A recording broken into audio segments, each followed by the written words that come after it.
జీవంగల దేవుని నామ పేరట వీక్షించున్న వారికి సంఘస్థులకును అన్వేషకులకును వందనాలు తెలియజేస్తుంటున్నాను. దేవుడు మనకందరికీ తోడుగా ఉండునుగాక.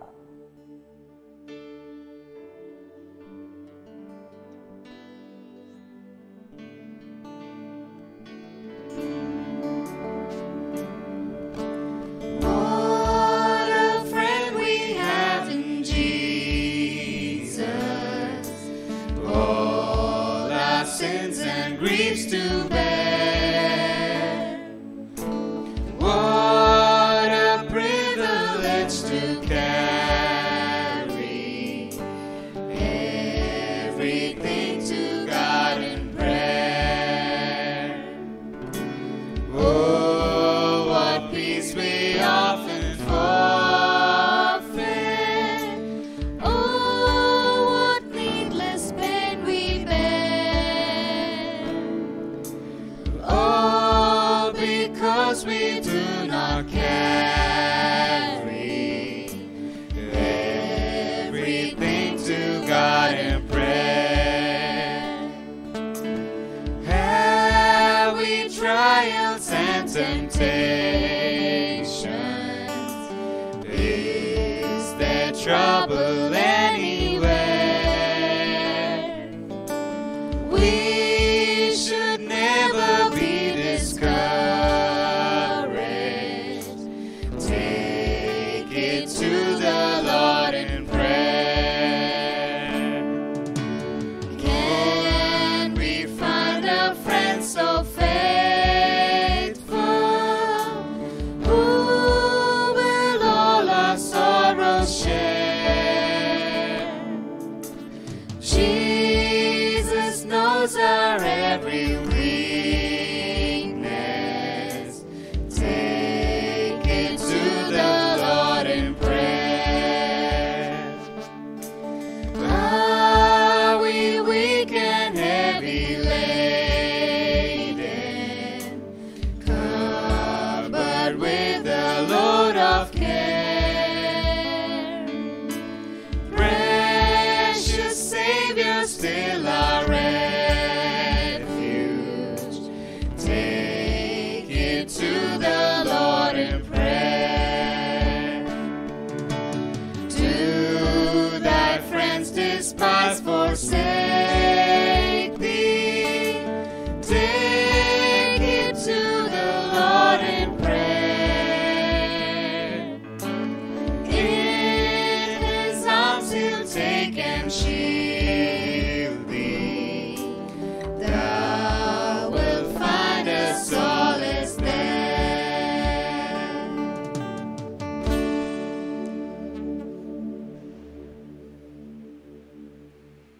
వాక్యంలోకి వెళ్ళకముందు వాక్య భాగం ఒకసారి చదవడానికి ప్రయత్నం చేస్తాను.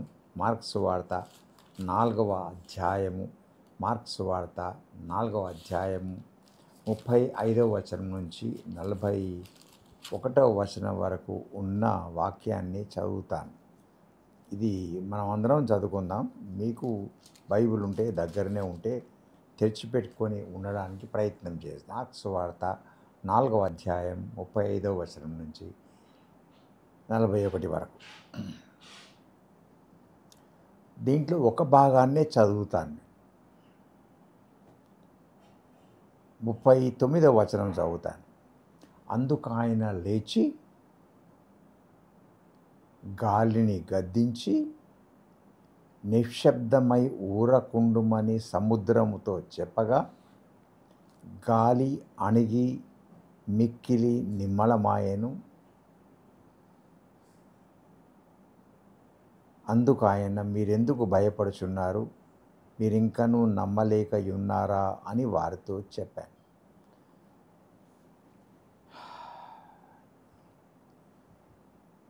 How can I be strong when cyclones strike my life? ప్రశ్న నాకు నేనే వేసుకుంటున్నాను. ఈ తుఫానులు జీవితంలో వచ్చినప్పుడు, ఈ టైడల్ వేవ్స్ నన్ను తగులుతూ ఉన్నప్పుడు, శారీరకంగా మానసికంగా సైకలాజికల్గా నా భావోద్రేకాల రీతిగా ఇవి నేను గుండా వెళుతున్నప్పుడు నేను ఎలా ప్రవర్తిస్తాను, ఎలా మెదులుతాను అని ప్రశ్న నేను వేసుకుంటూ ఉన్నాను. కారణం ఈ చదవబడిన వాక్యంలో తుఫాను ఉంది, సముద్రం మీద జరిగేటువంటి పరిస్థితులు ఉన్నాయి. Very few people are in the boat. ఆ యేసు ప్రభు యొక్క నావెల్లో కొద్దిమందే ఉన్నారు. ఈ పరిస్థితి కలుగుతూ ఉంది. ఈ పరిస్థితి గురించి ఆలోచన చేసినప్పుడు నా మిషన్ స్టేషన్ అయినటువంటి 2006-7 ఆ ప్రాంతాల్లో అనుకుంటా మొదటిసారి కుందులూరుకి చాలాసార్లు వెళ్ళాను, కానీ అప్పుడు ఒక 2 nights గడపడానికి వెళ్ళాను. పాస్టర్ పాల్ గారి చిన్న హట్, స్ట్రీమ్ ప్రక్కనే ఉంటుంది, చిన్న హట్. అది బహుశా దాని యొక్క పొడుగు 10 అడుగులు లేక 12 అడుగులు ఉండవచ్చు. దాంట్లో 2 కొడుకులు, బస్తాలు, పొడుగుంటుంది. అదే నివాసం. సో రాత్రి ఉండిపోవాల్సిన పరిస్థితి ఏర్పడ్డది. కారణం బయట భీకరంగా వాన పడతా ఉంది. పక్కనే గుడిసె పక్కన ఒక స్ట్రీమ్ పోతూ ఉంది, చాలా వేగంగా పోతూ ఉంది. నీళ్లు పైకి నుంచి వస్తాయో ఎట్లనో తెలియదు, కానీ అవి చాలా స్ట్రీమ్గా పోతూ ఉన్నాయి. నాకు ఒక ప్రశ్న వచ్చింది, అరే మళ్ళీ ఎట్లా పోవాలి ఇప్పుడు నేను? మళ్ళీ ఇక్కడి నుంచి చింతూరు దాకా బస్సులో పోవాలన్నా, ఆటోలో పోవాలన్నా, ఆటోస్ దొరకవు కదా, ఇలాంటి పరిస్థితి ఏంటిది అని నేను అర్థం చేసుకోవడం మొదలుపెట్టాను, ఆలోచన చేయడం మొదలుపెట్టాను. ఈ సైక్లోన్ ఆగిపోతుందా లేదా నాకు తెలియదు. వార్తలు లేవు, అక్కడ పేపర్లు రావు. ఎలా చేయాలి? When I see out side it is cloudy. అంత భయంకరంగా కనిపించబడింది. ఆ పరిస్థితులలో సైక్లోన్స్, తుఫానులు జీవితంలో వచ్చేవి. గలిలయ తీరంన శిష్యులకు జరిగినటువంటి ఒక అనుభవం జ్ఞాపకానికి వచ్చింది. They're all in physical storms, కనబడుతూ ఎదురు చూస్తున్నటువంటి అనుభవంలోకి వెళుతున్నటువంటి పరిస్థితి. కానీ ఆధ్యాత్మికంగా అందరికీ తుఫాన్లు ఎదురుపడతాయన్న సంగతి కూడా నేను అర్థం చేసుకుంటూ ఉన్నాను. తుఫాన్లు ఆధ్యాత్మికంగా చాలా తగులుతాయి. ఎవరిని విడిచిపెట్టవు తుఫాన్లు. ప్రతి క్రైస్తవుడికి, యేసు ప్రభువుని అంగీకరించిన ప్రతి క్రైస్తవుడికి, ఇంకో మాటలు చెప్పాలంటే హైందవులకి కావచ్చు, మమదీలకు కావచ్చు, వాళ్ళ జీవితాలకు కూడా వస్తాయి. అందరికీ సమంగా వస్తూ ఉంటాయి. కనుక 2-3 విషయాలు జ్ఞాపకం చేస్తాను. స్టామ్స్ విల్ కమ్, తప్పకుండా తుఫాన్లు వస్తాయి. ఈ తుఫాన్లు వచ్చినప్పుడు నీవు నీ జీవితాన్ని గురించి ఎలా స్పందిస్తామనే విషయాన్ని గురించి ఆలోచన చేసుకుంటూ ఉన్నాను. ప్రతి విశ్వాసికి ఫైనాన్షియల్ క్రైసిస్ ఉంటుంది. ప్రతి విశ్వాసికి వారి ఇండ్లల్లో లేకపోతే ఎక్కడైనా బంధువుల్లో సిక్నెస్ అనేది కనిపించబడుతుంది. మేబీ క్యాన్సర్ కావచ్చు, రకరకములైనటువంటి క్యాన్సర్స్ కావచ్చు, లేక ఫ్యామిలీ ప్రాబ్లమ్స్ కావచ్చు, కుటుంబ సమస్యలు కావచ్చు. ఇలాంటివి అన్నీ తారస్థపడుతూ ఉంటున్నప్పుడు ఎలా మనం స్పందిస్తాం? తుఫాన్లు తప్పకుండా వస్తాయి. నేను ఒక కీర్తన చదువుకుంటూ వచ్చాను. ఈ భాగం చదువుకున్న తర్వాత కీర్తన పుస్తకంలో జోసెఫ్ మెడ్లికాట్ స్క్రీవెన్ అని ఒక ఆయన ఉన్నాడు. ఆయన ఒక మంచి బ్యూటిఫుల్ హిమ్, విషాద ఛాయల్లో గడియల్లో ఈ పాటను రాస్తాడు. దానికి స్వరకల్పన చేసిన వాళ్ళు వేరే ఉన్నారు, కానీ జోసెఫ్ మెడ్లికాట్ స్క్రీవెన్ రచించినప్పుడు అప్పుడే ఆయన స్కాట్లాండ్ నుంచి తన ప్రదేశానికి వెళ్తాడు. ఆ ప్రదేశానికి వెళుతూ ఉన్నప్పుడు ఆయన పరిస్థితులన్నీ కూడా చాలా భయంకరంగా ఉన్నాయి. ఇంటికి వెళ్ళిపోయాడు. ఆయన మ్యారేజ్ ఫిక్స్ అయిపోయింది.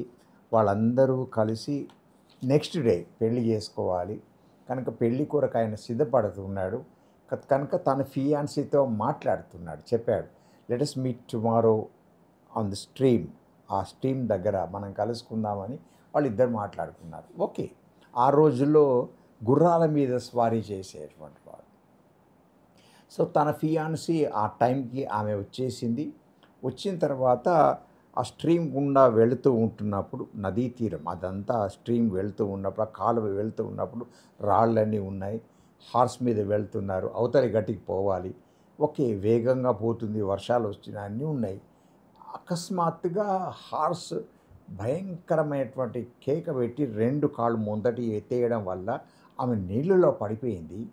పడిపోయి కింద పడ్డం వెంటనే చాలా తలకు గాయం కావడం వల్ల నీళ్ళల్లో పడిపోయినటువంటి ఆ శరీరం అలాగే మునిగిపోయి చనిపోయింది. నెక్స్ట్ జోసెఫ్ మెడ్లికాట్ అక్కడికి వస్తాడు. నీళ్ళలో పడి ఉన్నటువంటి ఆమె శరీరాన్ని బయటికి తీసేసరికి రక్తం, నీళ్ళు, శవం తేలినటువంటి పరిస్థితి. చాలా గొప్ప ట్రాజడీ.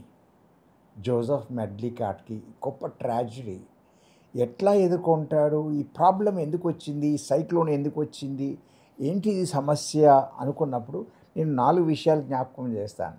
మన ఇళ్ళల్లో, మన వ్యక్తిగత జీవితాల్లో, నా జీవితంలో, నీ జీవితంలో, మనందరి జీవితాల్లో సమస్యలు వచ్చినప్పుడు దానికి పరిష్కారం కనుక్కోవడానికి never give up. Never give up. ప్రజలతో చెప్పకు, అందరితో చెప్పకు, బట్ నీకు నువ్వే సాల్వ్ చేసుకో. కానీ సమస్య వచ్చింది అని భయపడిపోకు. Never give up.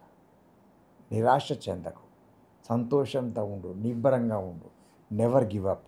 నీకున్న పీస్ని ఉంచుకోవడానికి ప్రయత్నం చేయి. రెండవ విషయం జ్ఞాపకం చేస్తాను, కీప్ ఫోకస్డ్. ఒక మంచి గురి కలిగి ఉండి నువ్వు ఎక్కడికి పోదలుచుకున్నావో అక్కడికి మాత్రమే పోవడానికి, ఆ గురి తప్పకుండా ఉండడానికి ప్రయత్నం చేయాలి. ఎందుకంటే టైం విల్ హీల్. సమయం వచ్చినప్పుడు తప్పకుండా నీకు సమస్యకు పరిష్కారము దొరుకుతుంది కనుక దాని గురించి ఆలోచన చేయి. Never give up, keep focused. ఒక గురి పెట్టుకొని ఉండు. ఎస్, రేపు నా పెళ్ళి జరగాలి, ఈ సమస్య వచ్చింది అని ఆలోచన చేస్తే నువ్వు కృంగిపోతావు. కనుక అలా కాకుండా ఆశతో ఉండు, జీవించు అని చెప్తూ ఉన్నాను. మూడో విషయం జ్ఞాపకం చేస్తాను, we must remember to keep our faith alive. నాకున్న విశ్వాసాన్ని పెంపొందింప చేసుకోవడానికి ఇష్టపడుతూ ఉండాలి. విశ్వాసం కోల్పోవద్దు. జ్ఞాపకం చేసుకోవాలి దేన్ని, నా విశ్వాసాన్ని. విశ్వాసం తక్కువ కాకుండా దాన్ని పెంచుకోవడానికి ప్రయత్నం చేస్తూ ఉండాలి. ఈ 3 విషయాలు మర్చిపోకండి. జోసెఫ్ మెడ్లికాట్ అదే చేశాడు. కొన్ని సంవత్సరాల తర్వాత మళ్ళీ ఆయన స్కాట్లాండ్కి వచ్చాడు. వచ్చిన తర్వాత మళ్ళీ పెళ్లి చేసుకుందామని ఒకరింటికి పోతే ఒక కెప్టెన్, షిప్లో పనిచేసినటువంటి కెప్టెన్ ఇంట్లో పనిచేస్తున్నాడు, నేర్చుకుంటున్నాడు, చాలా చదివినటువంటి దాన్ని బట్టి అక్కడ ట్యూషన్ చెప్తున్నాడు. ఆ షిప్ కెప్టెన్ యొక్క బహుశా అనుకుంటాను బంధువురాలు ఆ ప్రాంతంలో తిరుగుతూ ఉంటే దే ఫెల్ ఇన్ లవ్, ప్రేమలో పడ్డారు. తిరిగి వివాహం కొరకే ప్లాన్ చేసుకుంటూ ఉన్నారు. ఒక వారం రోజుల పెళ్లి పెట్టుకున్నారు. ఆమెకు అకస్మాత్తుగా ఏమంటారండి, లంగ్స్కి సంబంధించినటువంటి ఒక జబ్బు వచ్చింది. ఆ జబ్బు రావటం వల్ల నేను అనుకుంటాను సంథింగ్ టు విత్ లంగ్స్తో సంబంధించినటువంటిది ఏదో జరిగింది, పేరు జ్ఞాపకం రావడం లేదు. ఆమె 2-3 దినాల్లో ఆసుపత్రిలోనే ఈయన పరిచర్య చేస్తున్నప్పటికీ, డాక్టర్స్ ట్రీట్మెంట్ చేస్తున్నప్పటికీ ఆమె చనిపోయింది. 2 ట్రాజడీస్ ఎట్లా ఎదుర్కొన్నాడో అవి నేను అర్థం చేసుకోవడానికి ప్రయత్నం చేశాను, కానీ నా బుర్రకు అందలం లేదు. So he never give up in life. He was focused person గానే ఉండిపోయాడు. మూడవది, తన ఫెయిత్ ఏమాత్రము సన్నగిల్లింప చేసుకొనకుండా as I should stand like this అని ఒక మంచి పాట రాశాడు. What a friend we have in Jesus అని రాశాడు. ఆ కీర్తన పుస్తకంలోని ఆ పాట చదువుతున్నప్పుడు ఇంత విషాద గడియల్లో వెళ్ళినటువంటి జీవితం ఈ పాట రాస్తారా అనే ప్రశ్న కలిగినప్పటికీ ఆ పాట మొత్తం పాడిన తర్వాత వింటూ ఉన్నప్పుడు అనిపించింది, yes we can survive in our cyclonic lifes అని అనిపిస్తుంది. రెండో విషయం జ్ఞాపకం చేస్తాను, cyclones will come and will go. 2 తుఫాన్లు వస్తాయి, అవి మళ్ళీ వెళ్ళిపోతూ ఉంటాయి. Because cyclones are not permanent. ఈ 3 దినాలు ఉంటాయి, 3 దినాల తర్వాత పోవచ్చు. కుందులూరులో నాకు అదే అనుభవం వచ్చింది. ఈ వర్షం తగ్గుతలేదు, బొబ్బులు ఎక్కువైపోయినాయి, నేను ఎట్లా పోవాలి, ఈ 9 కిలోమీటర్లు ఎట్లా పోవాలి అని అనుకుంటూ వచ్చాను. కానీ I remember this, success will come but it will go అని అనిపించింది. ఐ స్ట్రెంథన్డ్ మై సెల్ఫ్, నా యందు నేనే బలపరుచుకున్నాను. దావీదుకి ఇట్లాంటి అనుభవమే కలిగితే ఇంటి వాళ్ళందరినీ ఒక శత్రువులు తీసుకొని వెళ్తే ఇంటి వాళ్ళు ఆయన రాళ్ల చేత ఆయన కొడదాం అనుకున్నప్పుడు ఈ స్ట్రెంథన్డ్ హిమ్సెల్ఫ్ ఇన్ ద లార్డ్ అని రాయబడి ఉంది. వాక్యము చేత ఆయన చేత దేవుని దగ్గర బలము తెచ్చుకున్న వాడుగా ఉన్నాడు. కారణం they will come and they will go. They wanted to stone me but I can still use them with God strength అని తెలుసుకున్నాడు. అదే విధంగా జరిగింది. మూడో విషయం జ్ఞాపకం చేస్తాను. When you are under going this kind of crisis, సమస్య, తుఫానులు నీ జీవితంలో నా జీవితంలో తగిలినప్పుడు అర్థం చేసుకుందాం, Jesus is always there. Yesu నాతో ఉంటాడు, మనతో ఉంటాడు. ఇవి జరుగుతూ ఉంటాయి. నా మర్దల్ గుజరాత్లో సేవ చేస్తున్నటువంటి డేవిడ్ అనే సేవకుడిని పెళ్లి చేసుకుంది. గుజరాత్ ప్రాంతంలో ఏముంటుందో మనం అందరం తెలుసుకోవాలి. గుజరాత్ ప్రాంతం ఎక్కువగా ఐడల్ వర్షిప్ జరుగుతూ ఉంటుంది. ప్రతి గల్లీకి ఉదిబత్తిల వాసనకు చూస్తూ ఉంటారు, అవన్నీ ఉంటాయి. అక్కడ వాళ్ళు పనిచేసేటువంటి వాళ్ళు. ఒకసారి సువార్త వెళ్ళినటువంటి వాళ్ళు వెళ్ళిన గ్రామాన్ని నుంచి తిరిగి రావటానికి ముందుగా బాగా ఘోరమైనటువంటి తుఫాన్ రావటం, భారీ వర్షం రావటం, ఒక స్ట్రీమ్ గుండా వాళ్ళు వెళ్ళాలి. వాళ్ళు బండ్లో వెళ్ళారు, బుల్లాక్ కార్ట్లో వెళ్ళారు. వెళ్ళలేని పరిస్థితి ఉంది. ఆ బుల్లాక్ కార్ట్లో ఒకవేళ బుల్లాక్ కార్ట్ దాంట్లో నీళ్ళల్లో అడుగుపెట్టినప్పుడు ఏమంటారు, చక్రాలు దిగిపోవడం గమనించారు. వాళ్ళందరికీ భయం కలిగింది. ప్రవహిస్తున్నటువంటి వేగపాతమైనటువంటి నీరు, ఈ నీళ్ళలో మనం చచ్చిపోతామేమో అనుకున్నారు. కానీ అకస్మాత్తుగా ఒక వ్యక్తి రావటం అక్కడ జరిగింది.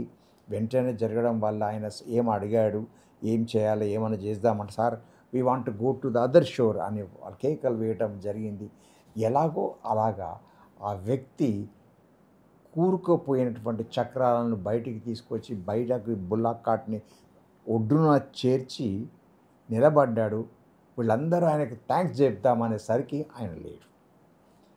ఈ ఉదంతం డేవిడ్ గారు, మా మర్దలు శోభ నాతో పంచుకున్నప్పుడు నాకు అనిపించింది, who else will be there? నీ సైక్లోనిక్ లైఫ్లో, ఫైనాన్షియల్ క్రైసిస్లో, సిక్నెస్లో, ఫ్యామిలీ ప్రాబ్లమ్స్లో నిజంగా ఆయనకు అర్చన చేస్తే, ఆరాధిస్తే తప్పకుండా ఆయన ఉంటాడు నీతో.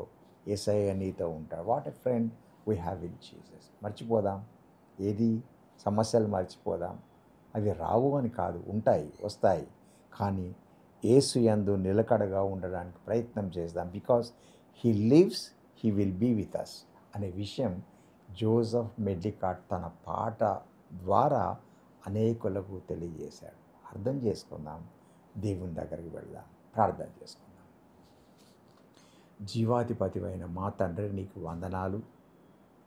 మా జీవితంలో వచ్చేటువంటి పెను తుఫానుల్లో చూచి మేము భయపడక, మునిగిపోక, నీవిచ్చిన అభయాన్ని బట్టి నిలబడగడానికి, విశ్వాసాన్ని పెంచుకోవడానికి నీ యందు మాకు ధైర్యము అవసరము కనుక నడిపించమని, బలపరచమని, ఆ ధైర్యము దయచేయమని ప్రార్థిస్తున్నాం. వినుచున్న వారికి ఇలాంటి సమర్థవంతమైన పరిస్థితి కల్పించమని, నీ యందు దొరికేటువంటి లాభప్రాప్తి అందరికీ ప్రసాదించమని యేసు నామమున అడుగుతున్నాం తండ్రి. ఆమేన్.